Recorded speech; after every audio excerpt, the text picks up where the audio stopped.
Hello and welcome to Cebu Farm. It's just like he was right on cue. Anyway, I've had a lot of questions about the egg production out here on the farm, and I thought, well, I'd go ahead and answer some of the questions. Here's some of the ladies inside of one of the pens that we have out in the back. Now, when these chicks first arrived here, they were 1 day old, and they were put into the brooders that we have over in our nursery, and they spend 4 to 6 weeks inside the brooders and inside the individual rooms, and I'll show you those in just a second. And then they go out into the field, and let me show you the fields out here, and they go into a chicken tractor that is moved, and you see that little blue one out there. Let me see if I can zoom in on it a little bit. You can see them out there in it right now, and that then is moved every day. And then they go through their teenage life out in the field eating grass and bugs and worms and fertilizing the orchard and the berry patches out. Then the roosters will all get slaughtered and become chicken dinner, and the females will come into the nesting boxes and start laying their eggs. Now, our plans are to, because we are under a migratory flight path, we have to maintain all of our poultry underneath this netting that you see, so that they do not interact and commingle with the wild flocks that fly over the farm. Because of that, that limits the amount of freedom I can give them out into the fields.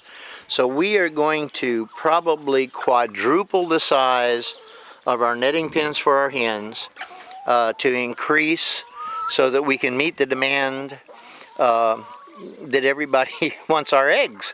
So it's a great deal. We just love that, but it's going to take us a little bit of time to get up to speed, and that all of our chickens, we don't want to introduce adult chickens into our flock. We want to bring in day-old chicks so we know how they're raised, know the feed that they've been given, know their health and condition before they're introduced into the flock.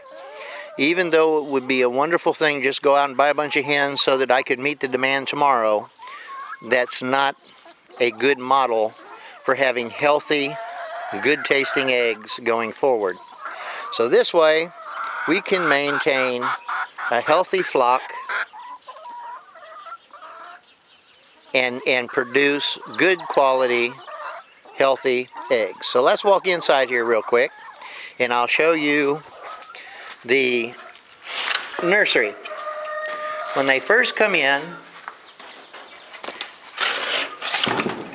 and excuse my wiggliness, when they first come in, we put them in one of these pens over here, and let me see if I can just swing back. That's all the way back.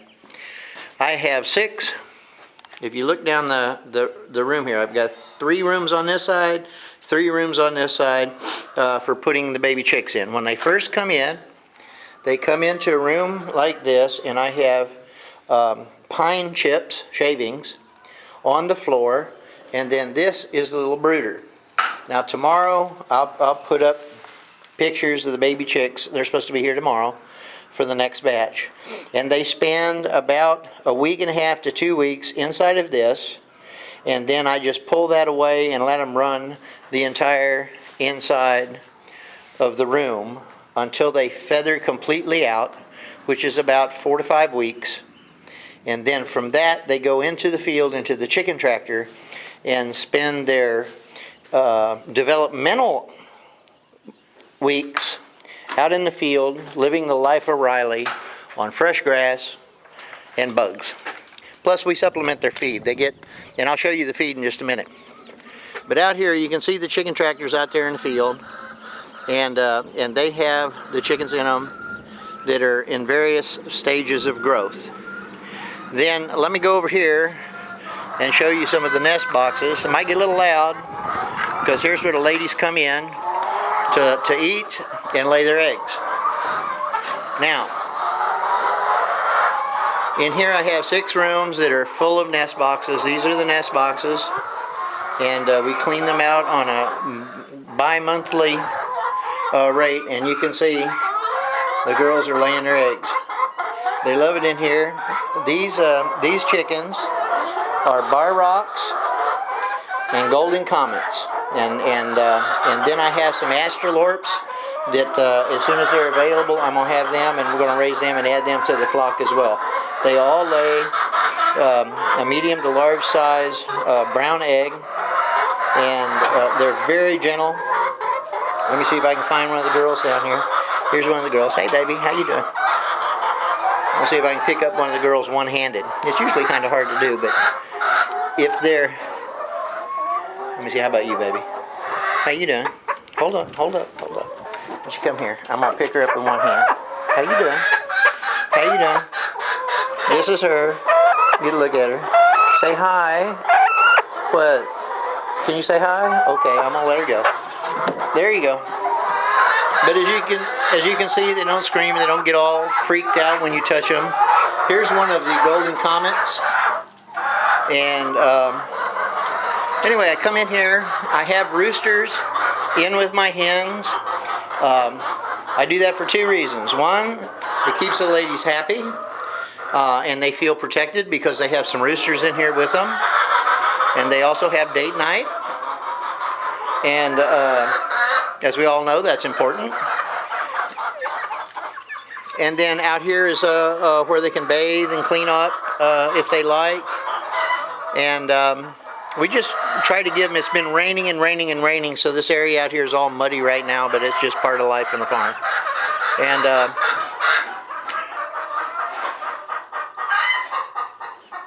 so anyway, let's go take a look at the feed, shall we? And I'm going to try to walk over here. I'm just going to keep recording because I don't want to have like 4 or 5 little different things that I'm going to put up. I'm just going to head and put this over here, and I'll explain as I walk back over.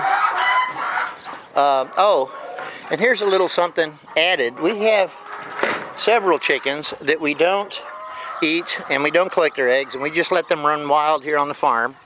And they hatch out their own babies. And here is one of the mamas and her baby hens. And so primarily we leave this so that when kids come out here to the farm, they can actually see what transpires in the wild and how they live. And it's just amazing that how from day one these chicks just follow mom around. If there's something threatening, they'll run underneath of her wings, and she'll hunker down and protect them, and she feeds them. And I throw a scoop of feed out to them to just kind of augment, but they really don't need it because there's so much out here on the farm to eat. So let me, while I'm talking, just walk back up this way so I can show you the feed that we have custom ground. Now there's a mill in East Bernard, Texas, which is south of Sealy, and south of 10. Maybe we can get up here, get a little better picture of mama and the babies as I'm wiggling around here a little bit. Where'd they go? Oh, they're inside, never mind. But I have about 2 or 3 hens just like mama there, and each one of them's got about 7 or 8 babies that they've hatched out, and they're all running around the farm. It's a good thing. They eat bugs, they fertilize things. They actually scare off or will kill and eat snakes. So that's a good thing. Anyway, I'm walking. I don't know what you're seeing here because I'm not paying much attention. This is our new hay wagon, in case you didn't see that before.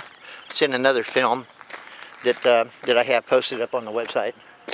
But I wanted to get over here and talk about the feed and what is in the feed, because it's kind of important. What a chicken eats, just like you, if you eat healthy, you'll be healthy. And I don't like to use any medications other than when they are first here, when they first come here, and I'll show it to you. I think I have some on my desk. I put this, let me come over here because I was getting prepped today. I have these little tablets. Let's see if I can hold it up here. This is one of them. It's a probiotic that you mix in with the water, and the other one is an electrolyte. And I take one of these packets of each, okay, and I put that in the water for the first week for the baby chicks. And what that does basically is the electrolytes make sure that they stay hydrated, and the probiotic just gets the bacteria in their gut and their craw and everything up and running so that they can process their food when they eat it. Now this bag right here is the custom feed that I have ground, and I'm going to reach in and grab a handful of it here so you can see it in my hand. Okay, where is it? Here we go. This is the feed that they eat. It's fresh.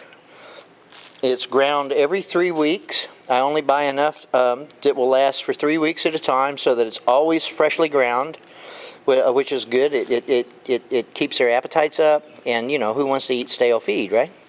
So it consists of corn, oats, wheat, barley, milo, sunflower seeds, and soybean meal. And the soybean meal is added because it is a protein boost. This feed is running about 18% protein for my hens. Now the only other additional thing that is added into that mix, let me just turn this around and talk to you so you can look at me. Where am I? Oh God, that's too close. Wait a minute. Can I back off? There I am. That's a little better. Man, you don't want to see too much of me all at one time. Okay, so basically,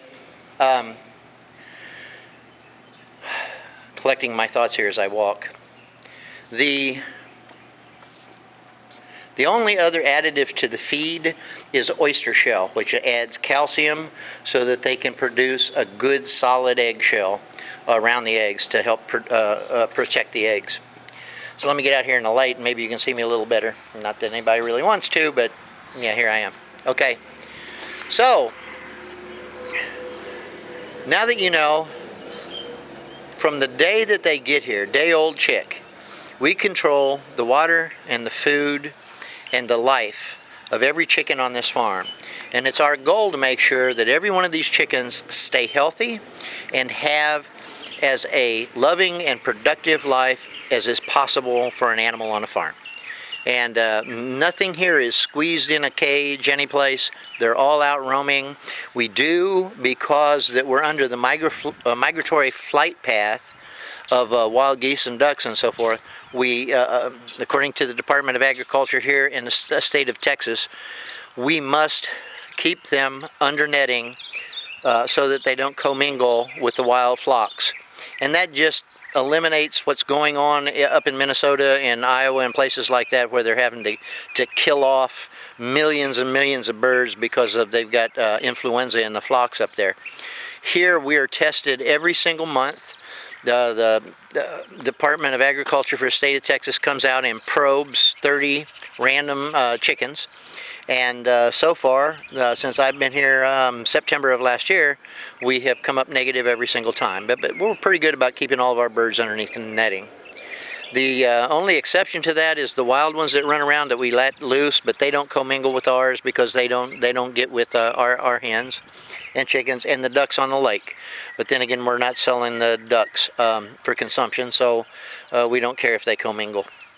Anyway, all of the other birds, our pigeons and so forth and everything, are all in. Now our pigeons, we are fixing to construct a flight path so the pigeons can go out and fly around and then fly back in, but they'll be locked up every night, and pigeons don't really intermix with ducks or other chickens, so that's a good thing. Anyway, if you have any questions about what's in our feed or how we treat our animals, or if you'd like to just come out and do a tour at the farm, you know, it's free.